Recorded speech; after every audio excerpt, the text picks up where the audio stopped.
your diet, change your life, change the planet.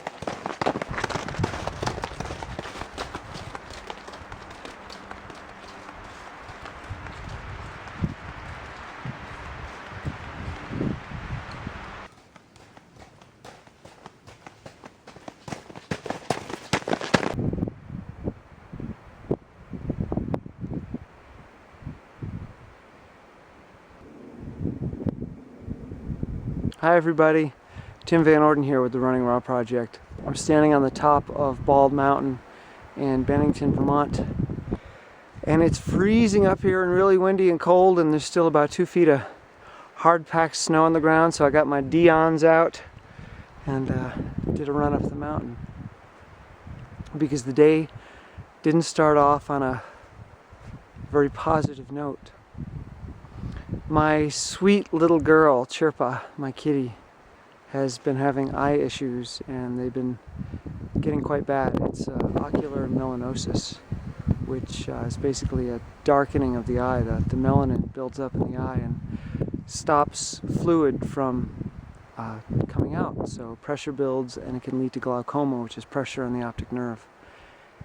And I've been doing a lot of research on it. There's nothing you can really do, and ultimately it leads to removal of the eye.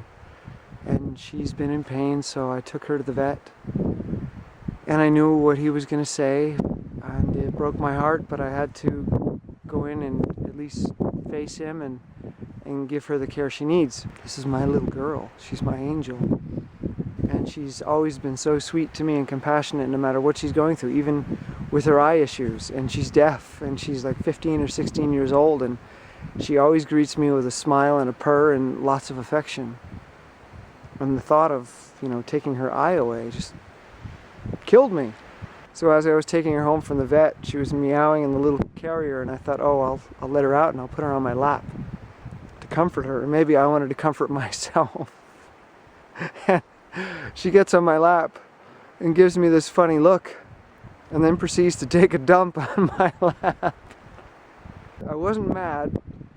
It smelled horrible, and I'm looking at it happen and trying to keep my eyes on the road and trying to comfort her and keep her calm.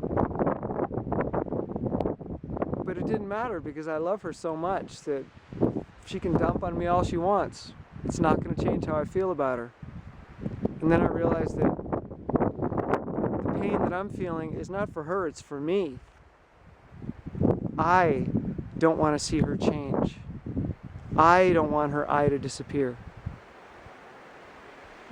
And I have to learn to accept her no matter what she's going through. And I have to learn to accept myself no matter what I'm going through. And I have to learn to accept others no matter what they're going through. Things change. Life goes on, which means it moves. It goes on, off into the distance. It's always changing, it's always moving, it never stays the same. But we get attached to things. I'm attached to Chirpa being a whole and complete cat. I'm attached to her being youthful. I'm attached to her affection. I'm attached to so many things about her. But when she took that crap on my lap, I got it. I'll love her no matter what. And that's what love is. Love is not being attached to a way someone looks, or attached to the way someone sounds, or a job that someone has, or the money that someone has, or the belongings that someone has. Loving someone is about giving them love no matter what. It doesn't mean you always have to be with them. Toxic and dangerous people can do harmful things to you, but you can still love them without being in their presence. You can still show compassion to them without being near them. Love is a verb. Love is something you do, not something that overtakes you. It's something that you become, not something you feel. So I'll love Chirpa with one eye or two. She'll still be my girl, and I'll still love her as much as I always have. And if it does change the way I feel about it, then it's not love, it's infatuation. So this is my thought for the day. What does it mean to love someone? What does it mean to be loving? What does it mean to be in love? Will you allow someone to change? Will you give someone the freedom to experience life and change as life changes them? Or do you hold them fast and try to keep them as they were? Try to keep everything around you as it is, to be conservative? Or do you allow them the freedom to change and get hurt and fall down and grow? Only pain helps us to grow.